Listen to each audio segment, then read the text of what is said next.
We got married young and decided to put off starting a family for a while, to earn, save money, and see the world. We are ordinary people, not stunningly beautiful or homely or brilliant or stupid.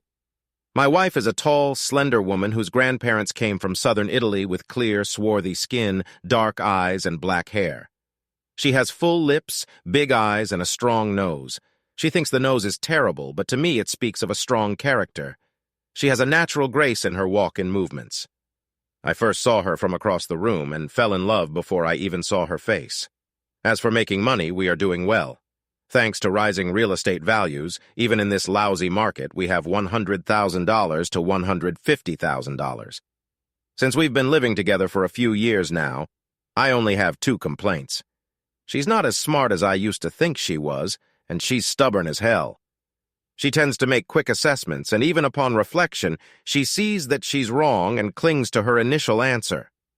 Once she gets a thought into her head, I can bury it in persuasive arguments. Get her to admit she was wrong. Listen to her assert my point of view as her own, and only then, months later, does it rise from the grave. Every stupid thought that has ever popped into her head will probably stay that way and not leave her until her last breath. This is a serious problem, as I value wit and intelligence above all else. My wife works for Bycatch Industries in Princeton, about 45 minutes from our house.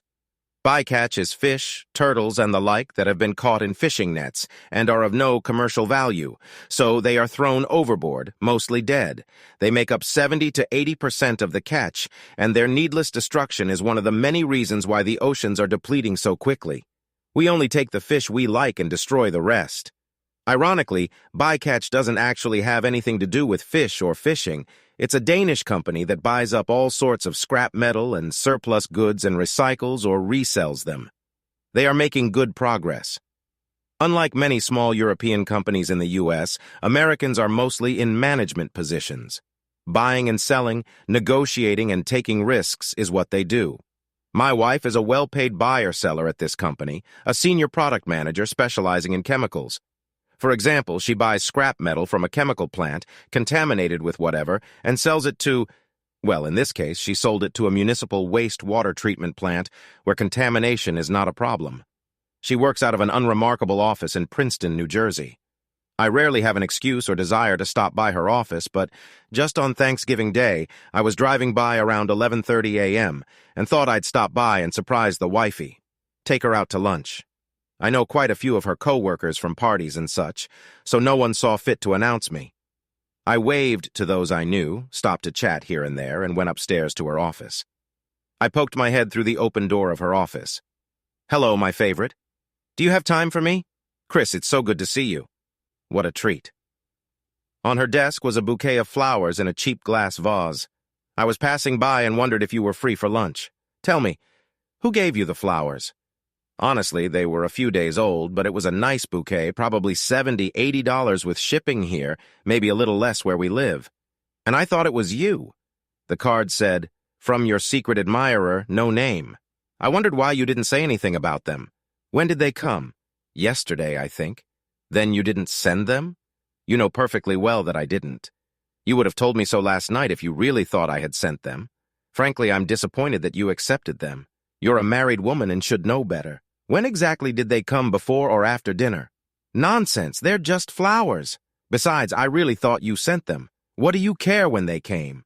I think it was after lunch, maybe 3 o'clock in the afternoon. Look, if you really thought I sent them, you would have been in a loving mood last night. You didn't say anything, and you behaved in a way that is unfortunately quite normal for us. So if I didn't send them, who do you think did? Oh, I have no idea. It could have been anyone. Nonsense, let's think about it. Your admirer has to be either a man or a woman. Those are the only options, aren't they? No woman has ever given me flowers in my life, so we can conclude they're from a man. Oh, with a puzzled look. Right, probably not from a woman. Presumably he sent them for a reason. He's a secret admirer of yours. Which of your fine qualities do you think he admires? How should I know? I don't know. Give me a break, Karen. What do men usually think of when they send a woman flowers? Romance? Bingo? Women think about romance, men think of fun. So your admirer suspects you're a ripe fruit, perhaps an insider. Someone outside the company, a supplier or customer, can hit on you without complications. No one will spend $1.70, $80 unless they are encouraged, unless they expect you to be receptive. So this guy is someone who has been flirting with you and thinks you're open to their suit, pun not intended, but didn't want to immediately say, "Karen, let's have fun. You're so rude. I'm sure it's not like that at all. Honestly, men, let me finish. You had two choices. Accept the flowers and the spirit in which they were given and thus encouraged him to continue, or reject them in the guy by giving them to someone else or sticking them in the coffee corner and telling everyone in the office and me when you got home that whoever the secret admirer was, he was a fool and barking up the wrong tree. Furthermore, it was probably someone who was here yesterday afternoon or today because they'd like to see your reaction to them. You know, to see if the fish had swallowed the bait, which you did. So who fits that description? If you're free for lunch, we can talk about it. Oh, sure. I had plans, but that's okay. I'll cancel them. Let me make the call first. I told you I don't know anyone who thinks that way about me. Okay, but you don't have to cancel your plans, really. I wouldn't mind going to lunch with your coworkers. She picked up the phone, telling me it would be a much greater pleasure to have lunch with you. And into the phone. Hello, listen. Chris stopped by to take me to lunch, so I have a better offer. Another time? My husband, Chris. Okay. See you later. Who was that? Oh, just Roland St. Clair. He works in one of the other offices, comes to Princeton once or twice a month. I'll meet him some other time. You're right about the flowers. I hadn't even thought of that. She took them in her hands, and as we walked through the office, said a little louder than necessary, "I really thought these were from you," and rather abruptly tossed them with a loud clang into the trash can. As we walked toward the parking lot, I asked, "Oh, does Roland fit the profile?" "Who, him?" "No, he's just a guy I work with. Nothing special about him." "Why do you talk about him like that?" "It doesn't matter, my love." She knew who sent them, but I wasn't about to pry her name out, so I left it at that. We had a lovely lunch. She was very touching, trying to assure me that we were a couple. For whatever reason, guilt, reassurance, or premenstrual attraction, a good time was had by all that night. About 3 weeks later, at a Christmas party at Beakoch, Karen walked around in a circle while I exchanged phrases with Natalie Waskey and Julie Sullivan, her co-workers. We were people watching when a cougar walked through the door. I noticed this guy as soon as he entered the room. He threw his coat on a chair and, after a quick look around the room, headed to the far end of the room toward a group of 3 women, one of whom was my wife. Karen noticed his approach, and out of the corner of my eye I saw her glance at me. The kitty hound immediately began chatting with her to the noticeable annoyance of the other 2 women.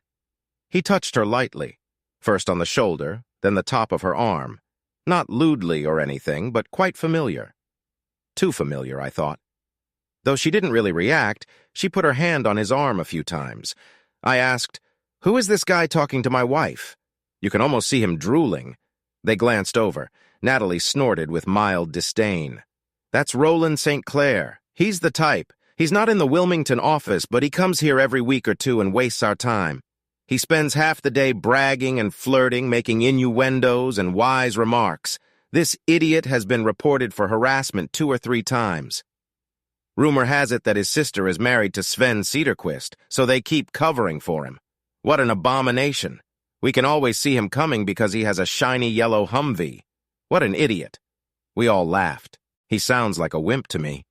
I'd better chase him away before my wife reports him. Karen's buddies scattered, either to avoid Roland or perhaps realizing they weren't expected. When I approached the 2 of them, my wife was standing with her back to me. I ran my hand over her neck and shoulder in a deliberately possessive gesture. She pulled her hand away from Roland's wrist. She was guilty of bad thoughts, no doubt. My right hand was by my wife's side, but I defiantly didn't offer her a handshake. "Hi, I'm Chris, Karen's husband, and who are you? Oh, don't you know Roland? Chris, this is Roland St. Clair. He works in accounting in the Wilmington office." "Nice to meet you," I'm sure Roland said. He started to extend his hand, but realized that would be silly and yanked it away. I don't think Karen noticed that. "Do you work with Karen?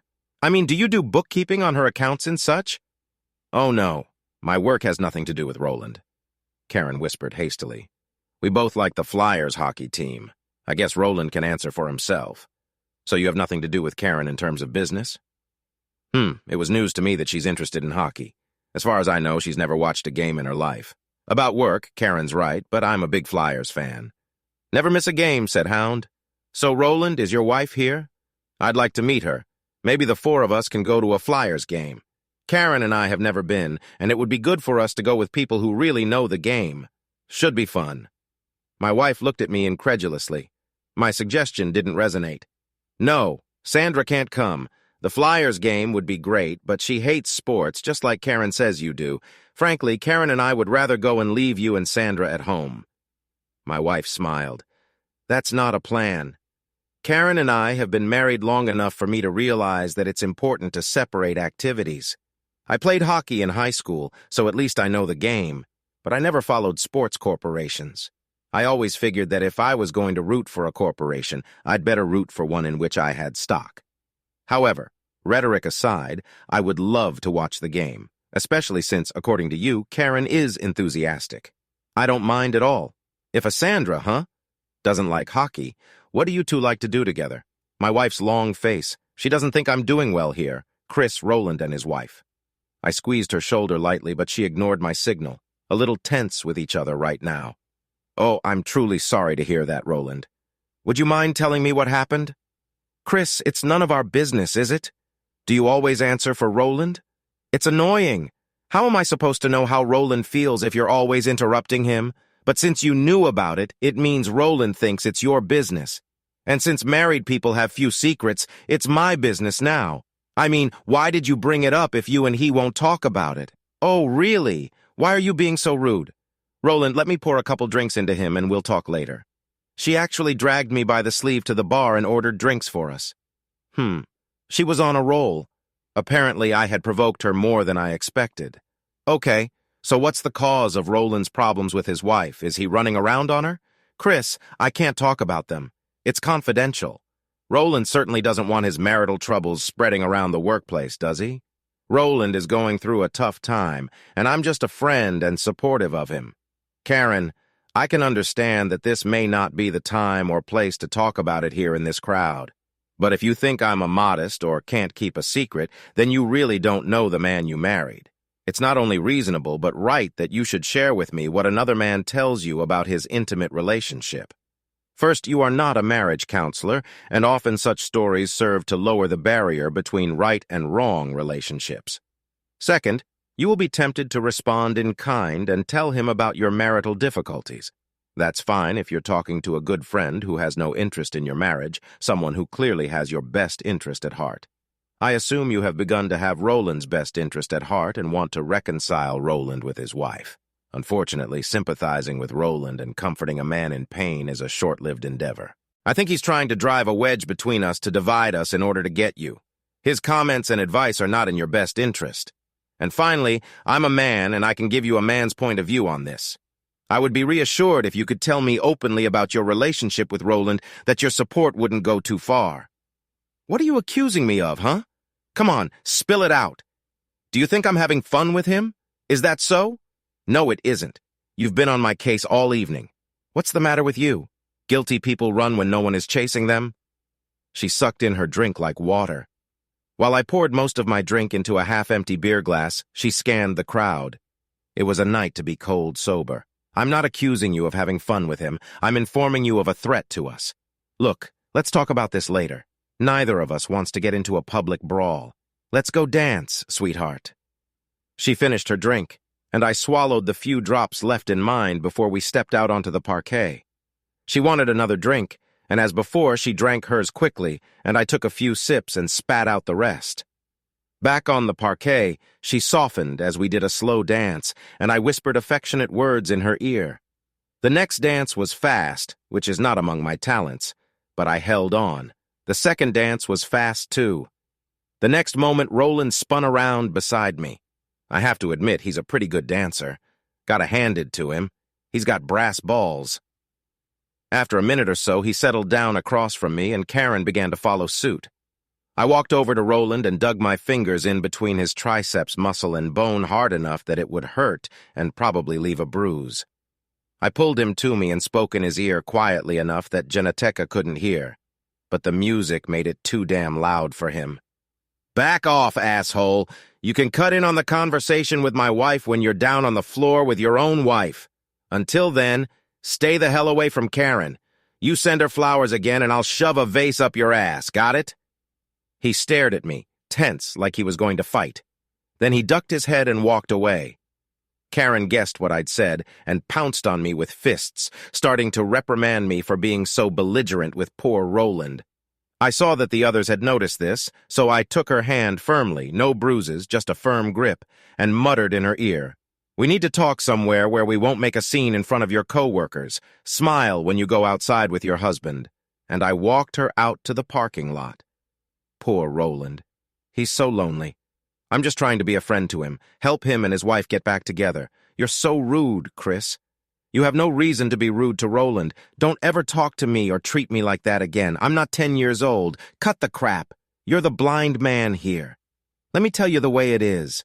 Like that old song, he's none other than a hound dog peeping at my door. That's not the lyrics. It says, you're nothing but a hound dog that cries all the time. My mom was an Elvis fan and used to sing that song all the time. Besides, Roland has a right to be sad. I was quoting Eric Clapton's version, everyone has the right to be sad. Look, Roland is digging around under your skirt and you know why. His problems with his wife have to do with him having fun with other women. And I'm sure you're not the only one he's trying to hook up with. I reasoned. But I think I had his number. I'd prefer you stay away from him, but you work for the same company. You've both recognized that he has no business reason to visit you, so you don't have to spend your time entertaining him or going out to lunch with him. I understand he travels to your office in Princeton on a regular basis. He's having trouble finding a place to live, and he doesn't interfere with our marriage. Chris, I'm a grown man. You're not going to tell me who I can talk to. Karen, in all the years we've been dating and married, I've never given you direct orders, but I am now. Make up with him in public because you have to, but you must never ever be alone outside of work. No lunches alone, no drinks after work, no car rides, no phone calls, no emails, no instant messaging. Do you understand? She started crying, devolving into sobs and rants. She wasn't speaking very coherently, and I wondered if it was the alcohol. As I was pulling out of the parking lot, she jumped to her feet and screamed, Wait, there's my coat. Pull over. We have to go back. Your coat will be there tomorrow. You can pick it up then. Did you understand what I said a minute ago? Listen, damn it. You're going to drive me there, or else when we get home, I'm going to get in the car and drive here by myself. Okay, if you still want to go back to the party when we get home, I'll take you wherever you say. You're upset, barely conscious, and you've had a lot to drink. Roland is bad news. I love you, and I'm not giving you up without a fight. She sulked the rest of the way home. When the car stopped in the driveway, she jumped out of it, stormed into the house, headed straight upstairs, slammed and locked the bedroom door, and then threw herself on the bed. I heard a thump. I wondered if I had been too cruel. Now Roland was the victim, and forbidden fruit is sweet. There was no point in checking the home computer. They could have been texting and communicating all day on the work computers. I pondered the situation half the night. I wasn't going to give her up without a fight, but if I lost the fight, she would be out the door. I needed to gather credit card information and check them to find out what cards we had open. I needed to cancel joint cards. I needed to get a couple cards in my name. I needed to get a couple cards in my name. Go see a damn lawyer. At least I knew where the bank accounts were. Shit. The next day I went to the bedroom to get dressed and found the door unlocked. Karen was still asleep when I brushed my teeth, got dressed, and went to work. I have a friend named Grace Chang. She's in charge of the computer systems where I work as a technician. I brought her a cup of coffee and sat in the chair next to her desk. I moaned to her about Roland and my wife, asking what to do. It's been a thing. About 8-10 months ago, I too thought my husband was leaving. Like you, I didn't have access to his email at work, and I had no idea who he might be sleeping with. I bought a transponder, or rather two, because he has a car and a truck. I could track where he was traveling by going online. I did this for 3 weeks. He seemed to drive aimlessly. What the hell, I thought. For my birthday, he gave me a beautiful antique vanity mirror. Turns out he'd been to all the antique stores. What an idiot I was. Grace, I think Roland is trying to antagonize me and get to her by selling her a heartwarming story, and I'm genuinely afraid my wife has fallen for it. Don't be silly. Karen seems like a nice person. Look, I've still got the transponders in software. Bring your laptop tomorrow. I'll load the software into it. You can take as many transponders as you want. Put one on Roland's car, one on your wife's, and you can track them wherever they go. It's simple. Well, Grace, that's the way forward, isn't it? Karen has a certain innocence and empathy, so it might be kind-hearted on her part, except for Roland. I can definitely smell the smoke. Innocent until proven guilty, right? Let's do it. After work, I stopped by a spy store and bought a clock radio with a built-in color camera and microphone that could broadcast within 500 feet. It even came with software to record the signal on a laptop and edit the audio video. I didn't really have a plan. I just figured pictures are worth 1,000 words, and they would probably come in handy at some point. I also figured that if I had a problem with the program, Grace could fix it. I needn't have worried. I followed the instructions, and it worked.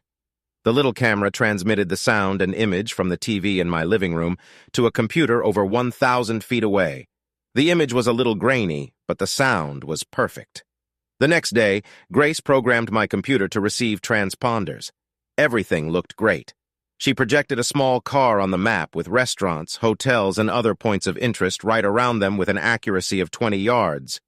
By clicking on Google Earth, I was able to see the area. I needed to know when Roland would be in the office, but the caller ID was bothering me. Since I have a distinctive voice, I asked a friend to call the Wilmington office of Bycatch Industries and ask the receptionist if Roland would be available mid or late afternoon. She was very concerned because he had an important meeting from 2 o'clock to 4 o'clock, and he only had a half hour of free time before he had to meet with Fleming at 4:30. My friend said he would try to contact him another day. Well, good riddance. I left work at noon and drove to Wilmington.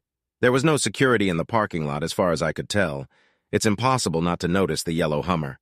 I wondered if he was driving down the street pretending to be a real man traveling to Fallujah, Iraq, dodging roadside bombs. I stuck the transponder where the directions said the signal would be best and found a hot wire to plug it in. Before pulling out of the parking lot, I checked the computer and yay. There goes the yellow tub icon. I headed home. In the evening, I installed the second one on my wife's car. Keeping track of the darn things has been a problem with my job. I'm usually nowhere near the internet. More often than not, I find out where they went after they've gone and disappeared. On the way home, I called Natalie Waskey from Bycatch. Natalie, this is Chris Harlow. Do you have a couple minutes for me? Of course, sir. Give me your contact information, please. Okay. What can I do for you? It's a good thing you're discreet, Natalie. I'd hate for this to become office gossip. Quite right, sir.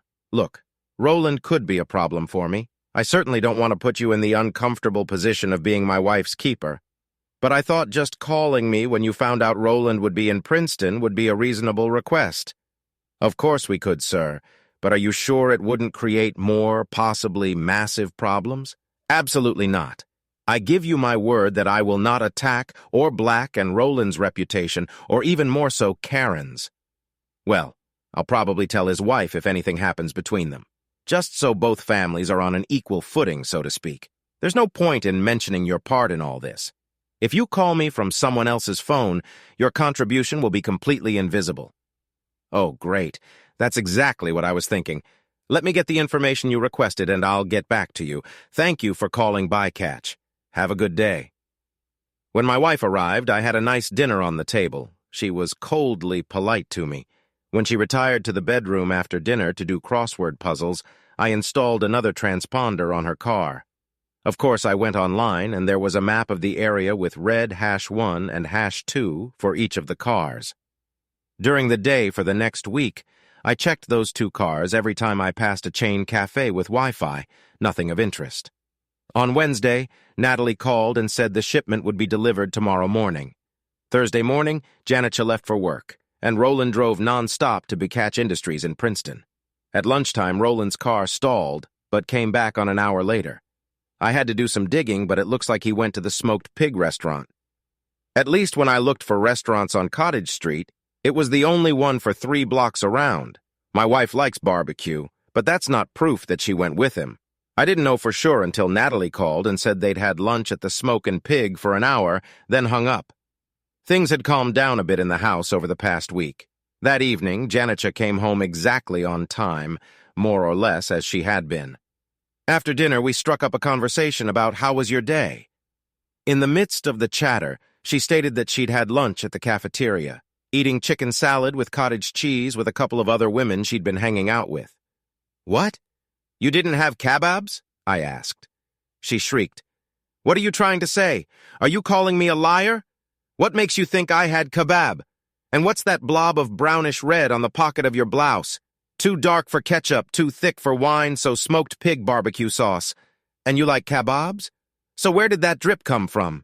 Dr. Watson, has Sherlock Holmes discovered the secret? No, it's just a stain on my shirt. But her face frowned as she picked at the stain. More like a stain on your honesty. You lied about going to lunch, didn't you? You and Roland went to that barbecue joint for lunch, and you're lying about it. I'm being serious. I'm not going to let you sneaking around behind my back, drowning our marriage, damn it. What in God's name makes you think about Roland all the time? If I get a flat tire on the way home, you're going to blame it on Roland. You can't tell me who I can and can't see. I won't give you that kind of power over me. I am right, am I not? If you say no, I can call Phyllis at Bycatch and ask her. You know that. She hated Phyllis. Okay, but all I did was go to lunch with him. Nothing happened and nothing was going to happen. How did you find out? Did someone from work see us? Innocent people don't need to worry. No one gave you away, just deductive logic. The fact that you lied to me is a very bad sign, Karen. But you're right, love, I can't make you behave. Lincoln freed the slaves. After all, we're both free to do what we want. If you really want Roland instead of me, I won't stand in your way. Frankly, given your behavior lately, if not him, then someone else at another time. Listen, you leave that damn Roland alone. And if you want me to be followed, then back off. You're wasting your money. I resent you treating me like a child, trying to tell me who I can talk to and all that. You're obsessed with Roland and trying to control me. You're sick. Nonsense. Out of 300 million people in this country in the 5 years we've known each other, Roland is the only person I've warned you about. I'm not trying to control you. I'm telling you the consequences of going down the path you're on. If you don't act like a married person and make the concessions necessary to be a married person, you won't be a married person. It's as simple as that. Look, I told you not to be alone with him, and you went to lunch with him and lied about it, so you know. Honestly, I feel bad that you did that, and I'm a little apprehensive about the future. I really don't think I'm being unreasonable. Well, you're being unreasonable. I'm not jumping into bed with him, I'm just helping him through some difficulties. Look, maybe we're too involved in this case to be impartial. Let's call your sister and ask her for her opinion on who's reasonable and who isn't. She's always on your side. Forget about her. I'm a big girl, and I know what I'm doing. I pondered for a long time. I was hurt. I felt like my wife was deliberately sticking a knife in me, and I wanted revenge. If I had pictures of the two of them making love, or even pictures of my wife alone, but in a context where she was with Roland, I could poison the well, better to prepare for the worst. I stopped by the law firm and bought a divorce kit. They provided the probate kit for free. The bad news was that I would have to sell the house to pay off her share. The house had appreciated in value because of the tremendous amount of work I had put into it, and the fact that real estate values in the area had skyrocketed. We had about $15,000 in savings and equity in cars, but about $150,000 of equity in the house. Karen was supposed to get half of it. That didn't seem right since most of our income was coming from me. I had to think about it. I filled out the paperwork and slipped it into an envelope. It was easy. Along the way, I filled out a set of papers for a will. I left half of my estate to my parents and half to the Boy Scouts. I put it with my work stuff until I got the certificate. I bought a new lock for the front door but didn't have time to install it. I poked around until I found the instructions for the garage door opener and looked up how to change the code. Nothing of interest showed up on the tracking screen the next week or the week after that. On Wednesday of the third week, the day I was in North Jersey, I walked into Paneteria, which has free Wi-Fi. Logging in, I saw that Roland was on his way to Princeton that morning, but had stopped at 8:30 a.m. for 11 minutes. The location was at the I-95 freeway exit about 10 minutes from Bycatch. It could have been anything, but right there are the Holiday Inn Express and sleep-in hotels. I called the sleep-in and asked for Roland St. Clair. No such person was available. I dialed the Holiday Inn. When I was transferred to the room, I hung up without waiting for an answer. I excused myself to my client and headed for Princeton. At 10:30, the lobby was empty. I called the counter and a guy came out to me wearing a badly ironed white shirt, worn shoes, and black pants that had never seen an iron. I called myself Roland St. Clair and told him I had locked myself out and forgotten my room number. He was about to rough me up when I slipped him a fan of $5.20 bills. "Yes, sir. I remember you, Mr. St. Clair." There was a slight rustle at the table, and I winked. "Here you are, Mr. St. Clair, room 114. I got up, set the clock radio so it faced the bed well, and put the hotel clock in my pocket. I checked the reception, and it worked fine. I used the hotel's Wi-Fi to check where they were. Damn! It was about 3 miles to Roland, and here I thought they were going to have lunch first. I hopped outside, got in my car, and drove to Denny's across the street. A few minutes later, a yellow Hummer pulled into the Holiday Inn parking lot. No video reception from here. Or maybe it has a motion sensor and didn't signal. I should have read the manual more than once. I forgot if it had one or not. I gave them 2 minutes, drove up to the hotel, and parked around the corner from room 313 so that if they looked out the window, I wouldn't be visible. Great reception. I saw absolutely everything. I saw them doing it. I turned on the computer and I was tired of watching them. It was payback time. I went home, sat down at my desk, and connected to the internet. I wanted to obscure Johnny's face a little. It took me a long time to figure out what software I needed to do this, but I finally figured it out. I created a fake ID, an RSTC, and a disposable email address. Using the fake ID, I was able to post the video clip along with the comments. Of course, the likelihood of Genetica ever seeing this site, unless I directed her there, is 0. The plan was for me to use some of the words and commands that Roland had applied to Genetica. The first couple of times she might ignore it, but sooner or later she'll realize where she's heard those words before and get scared. First, I'll say I saw them looking at some website. Let her harass me, and then, with great reluctance, I'll agree to show her the site. That should help Roland. She got home a little late, but honestly, she looked and acted normal, maybe even a little depressed. There was a salad on the table, chicken scallops with roasted Italian vegetables. "Well, love, you had a nice day, didn't you?" A worried expression appeared on her face. "Well, the message you left on my cell phone was very nice to receive, but other than that, nothing out of the ordinary. I completely agree. If you still have romantic intentions, they'll have to wait until tomorrow. So, well, actually, it's the way you walk and move, kind of sluggish or perhaps lubricated, and you smell different. I can't identify the odor, something like lavender soap and some kind of musk. Did you come in for a drink?" A slight blush appeared on her cheeks. "No, I came home straight from work. I planned to touch and kiss her like I usually did, but I felt too much disgust. I realized that what I had seen this afternoon did not suit me at all. I didn't think my feelings would change over time. I no longer looked at her with anger and contempt. I was wasting my time being around her. Why waste my time? I didn't want her back. If she thought Roland was so wonderful, let her have him. What the hell do I need her for if she doesn't need me?" I began to rethink the video and my plan to shit in her bed. And if I make her believe the worst about Roland from the site, she'll dump him, okay? But then maybe try to get me back.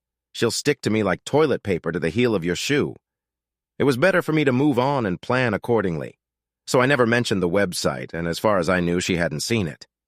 I made no moves to get one last bit of entertainment that night. I just didn't care. The next morning, as soon as she was out the door, I called messengers to pick up the divorce papers and deliver them at 4 p.m. to my wife's work. I went to the bank. I moved some money around in my savings and brokerage accounts to split 50-50. She was at work by this time, so I closed all of our joint credit cards. Upon returning home, I changed the lock on the front door. The clothes she usually wore to work I packed neatly into a suitcase. All the other clothes from her closet I packed in heavy garbage bags. I logged on. The Hummer was in Wilmington, and my wife's car was at work. I didn't bother emptying her dresser. I wrapped rope around it to keep the drawers from falling out and used a 2-wheeled dolly to haul it to the car. I almost killed myself dragging it onto the trunk. I filled the car with trash bags. I remembered the garage door opener and just unplugged it. Locking the front door, I drove to her mother's cottage. Her mom was stunned. I asked her not to call her daughter until 3 p.m., as I had a lot more stuff to move. On the second trip, I got the bed and mattress into the car, loaded the bedding, nightstand, and a few more bags of stuff into the trunk. I went back one last time and packed her CDs and stuff, 2 boxes of knickknacks and books. I looked like a modern-day refugee from the dusty thicket, traveling slowly to her mother's house. Her mom remarked, "I like the idea of her living in the garage. That way she'll know it's temporary. In 4 or 5 months, it's going to be freaking cold in there. That will give her incentive to move in. I've always liked you, Chris. Isn't it unreasonable to ask you to stay in touch? Grace, I'll be happy to keep in touch, especially if it means a home-cooked dinner every now and then." I made the bed, plugged in the lamp and alarm clock. I even made the bed. What a nice guy I am. At 3:10, I had a beer with her mom while she called Karen at the office. "I just wanted to tell you that Chris kicked you out and I have to take you in for a while. Chris brought almost all of your stuff over and stacked it in the garage. I don't know what you were thinking, you silly fool," and hung up. "Is this really the end, Chris? You two seemed very happy. What really happened?" I told her some of the details, but not in great detail. "Yes, pretty much the end of our marriage. Your daughter apparently hasn't yet realized what marriage is and what our mutual responsibilities are. I don't think she's ready for that. Maybe she will be ready by the time she remarries. I must admit there is little hope for that. We'll see." Back at my house, I called Roland's wife and told her what was up. She told me to butt out and mind my own business. I again pointed out that it was my business since he was entertaining my ex-wife, but she didn't thank me. Oh well, you can't please some people. I wrote a good letter, I thought. "Karen, you were right. It's very nice of you to work with Roland to overcome his family problems, whatever they may be. It's important to you and important to him, but not so important to me. I want you to be happy, so as promised, I'm releasing you from our marriage. You will be able to devote all your time to Roland and many others who will undoubtedly take his place as he has taken mine. I do not know what you seek in this life, but as I think back on our time together, I am relieved to realize that your future has nothing to do with me. Know that I will not speak ill of you and will be courteous to you any time we meet. May you find peace and joy in this life. Chris." And I went back to her mom's house and dumped the last of the plastic bags in the garage. I put the letter in a sealed envelope and placed it on the bed. After saying goodbye and kissing her mom, I headed back home. Arriving in our neighborhood, I parked 2 blocks from our house. Karen or Roland might want revenge, and I would try to get the car out of sight. I walked out onto the street behind our house and through Mrs. Corbin's yard, which adjoined our house. I unlocked the back door and went inside. Peeked out, Karen wasn't there yet. I checked the computer. Roland's truck was parked outside his house in Wilmington. Karen was just leaving work. I assumed she hadn't gotten her mother's message. I changed the answering machine, informing her that she was no longer available at this number, blah, blah. Too kind. I erased it and recorded a new message. Karen no longer lived here. I included her cell phone number so people could track her down. I'll save you the gnashing of teeth, cell phone calls, and Karen knocking on the door. At first, she denied doing anything with Roland other than talking. By the end of the week, she admitted, got carried away once so it wouldn't happen again. Good thing I didn't have to tell her about the videotape. On Friday, her mother called and asked if I would meet Karen at her house on Saturday. I said yes. I have to thank Literotica for the idea that saved me a lot of money. I wrote a contract stating that in the future, if one of us cheated on the other, and there was enough evidence of cheating to convince a justice of the peace, the cheating partner would leave the marriage with only $10,000. I intentionally made the wording somewhat crude and scheduled another meeting with Bert, my attorney. I showed him the agreement. "Bert, the agreement needs to be written roughly. I want to lull her into signing what she might consider a private agreement. I want you to reread it and, where necessary, change it so that it's a binding, airtight contract, hopefully without changing the amateurish tone of the writing." He reread it again. I suppose I should fiddle with it a lot to maximize the fee, but that will do. I've drafted a few prenuptial agreements, but never a marriage contract. This is a bit unusual. You need 2 copies, 1 for each, and they have to be witnessed and dated by someone. Would her mother qualify? Legally, yes, but will she attest her signature later in court? Why take the risk? Better get someone else in who doesn't have any claims. The fee was modest, and the trap was set. The 2 of us met at her mom's place. She was dressed quite seductively, barefoot, in a summer dress and no underwear as far as I could tell. "Karen, did I get the time wrong? I thought your mom said 12:30. "No, you're right on time. Why would you think otherwise?" "Well, since you're dressed like that, I thought maybe Raleigh would stop by. I haven't seen Roland in a long time, and I don't intend to anymore. I dressed like this for you. Chris, I really screwed up, didn't I? What day was it, huh? You said I hadn't seen him in a while, so I asked what day you meant. The day before you kicked me out. Oh, I'm sorry. You had no reason to stop seeing him. He's your friend after all. And a friend in need is really a friend, whatever that means. Well, I think you were right about his marital problems. You see, he... Stop. Don't you remember? Raleigh doesn't want you talking to me about his marital problems. It's confidential after all. And after you helped Raleigh and Sandra get back together, I can't imagine you blabbing now. Honestly, admittedly, I guess you were helping Raleigh overcome erectile dysfunction. And at his age, that's not necessary anymore, is it? I hope your work has helped them both. Okay, maybe I deserve it, but please spare me the sarcasm. I admit I really was a fool, but I love you. I really hope you find it in your heart to forgive me, but I don't see how that's possible. You must hate me. I wish I could continue this conversation, but it's 12:15 and my stomach is demanding food. Change into street clothes and we'll go to the pub. In the car, I reduced the conversation to small talk. We sat in the back cabin alone. "So I hate you?" you asked. "Of course you don't. I try very hard not to hate anyone. Not you, not Raleigh, not corrupt politicians. Hate is too corrosive for the one who wears it. In order not to hate you, I must forgive you, and I have." She looked at him in surprise, and his sniffling stopped. "That's even worse. If you'd really acted like a fool this time, I guess I could get over it eventually, but I've thought about it a lot. I think the real problem is that you're an immature fool. I've given you plenty of opportunities to look at what you're doing, but you just didn't see it. I don't blame you for that. You are like that, at least at this stage of your life.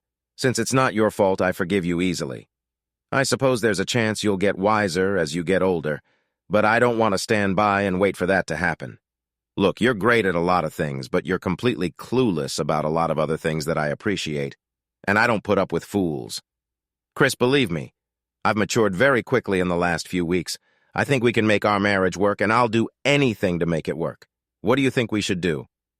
"Well, I've been thinking about it. I trusted you unconditionally, and that trust has turned out to be completely misplaced. One of your virtues is that you empathize with people. It's almost like Mother Teresa, only with a different calling. Think what a tragedy it would be if someone's grandfather married her and she ended up a housewife in Peoria. All those people in India with no one to help them. Mother Teresa was born in Peoria? I never knew that. Is that true? I was speaking metaphorically. She was born in Macedonia. Anyway, that's how I feel about marrying you and limiting you. I mean, if someone's feeling bad, low self-esteem, rotten wife, impotence, I can spend a little time chatting to them. I'll tell them a joke of the day to make them laugh or give them a couple bucks, but that's it. How much will that help them? Almost nothing. But you, my God, you're literally going all the way with them, trying to really help them. It would be wrong of me to interfere with such a calling. Roland, and no doubt many others, would have been left to find their way alone. There were no others. Only once with Roland and... Oh, that is true humility. A rich man who has a lot to give gives millions to charity. But when asked, modestly replies, "Oh, I just help where I can." True, you are too modest, but I understand. Modesty is also a virtue. I didn't want to make it too easy for her. Chris, I really do understand the dirt I've turned all of this into. I've grown up a lot. I really have. Let me think about it, Karen. It all comes down to whether I want to risk wasting years of my life on you or move on. Why don't we meet tomorrow? Say here at 12:30. Sure. D1230? She was waiting for me when I walked through the door at 12:35. I don't know how long she was there, but her beer glass was only 1/3 full. As before, we made small talk. I didn't bother to ask her if her mom's garage was starting to feel cozy and homey. Okay, here's what I'm thinking. The way I see it, if you slip once, you run the risk of doing it again. If I have to go through the agony of my wife having fun with anyone, I want to be compensated for it. So here's a proposition. If I catch you having fun and I can prove it to a justice of the peace, you walk out the door with 10,000 and I get the rest. It's only fair that I offer you the same deal. It punishes the adulterer. If we both sign this agreement, we'll bury the hatchet and move on with our lives. I handed her the amateurish agreement, modeled with irrelevant typos. As I expected, she read it cursorily and said, "Good, that's fair. I can sign it. I really appreciate you being so lenient. I'm not sure I could have been in your shoes. Let's hope none of us are in my shoes in the future. Dante, could you come here for a moment?" The host, a casual acquaintance of ours, came right over. "Ah, Chris Karen, is there a problem? New help in the kitchen is always trouble for me." "Not at all, Dante. Karen and I are signing an agreement between us, and we need someone to witness the signatures. Could you do that for us? You won't have to read the documents because you'll only witness the signature." "Sure, Dante will do it for his friends." It was over in a minute. Karen and I each had a signed and witnessed legal document. A second honeymoon followed, with vows of fidelity and love and things like that. But she was stubborn, and I suspected her affair wasn't over yet. On Monday, I returned to the motel. The same clerk was in attendance. "Troy, can I have a word with you?" "Sure. Listen, when someone makes a reservation for Roland St. Clair, give him the same number as last time, number 114. And here's something for your trouble. Well, I don't know. Rocket scientists are rarely referenced. Look, you have to assign the client a room. He's stayed in this room before, and presumably he likes it. So isn't it reasonable to give him a room he likes? One that he's familiar with? If someone asks and he doesn't, that's just good customer service. Of course, if the customer asks for some other room, fine, by all means, give them that room." "Well, okay." And he tucked the money away in his pocket. At 9 o'clock on Thursday, I got a phone call. The accountant is back, and Natalie hung up. I wasn't working that day, so I looked into the tracking program. Sure enough, Roland had stopped at a motel that morning on his way to Princeton. At 11:45, my phone rang again. "Trouble in Paradise. She said she won't be back today." A few minutes later, the phone rang again. "Your buddy says hi to all of us until next time and is out the door. Good luck, Cree. I hope things aren't as they seem." I checked the tracking. They were heading toward the motel, but stopped at a stay house. Good. Plenty of time. I sat in the parking lot across from the motel and ate a delicious sandwich from the deli. I brushed off the crumbs and was sipping my coffee when cars pulled into the parking lot. They parked right in front of license plate 114. I snapped a few pictures of them hugging each other near their cars, and then walking to the motel room door with their hands in each other's hip pockets. After a minute or two, I pulled into the parking lot and out of sight. My computer began recording the scene as I crossed the street. The dialogue was different than before, but the actions were about the same. "Here's the contract," Chris wrote. It was embarrassing. He asked me to sign it right at that awful pub he likes, the Jolly Big Pub on Main. The creepy type who owns it. Dante, something was a witness. I mean, who would write such an amateurish thing, you know? It sounds stupid, but Roland, this is the last time, at least for a while.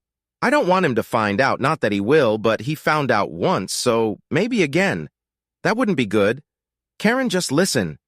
My God, is that a contract? It's like totally foxy and spell check doesn't work.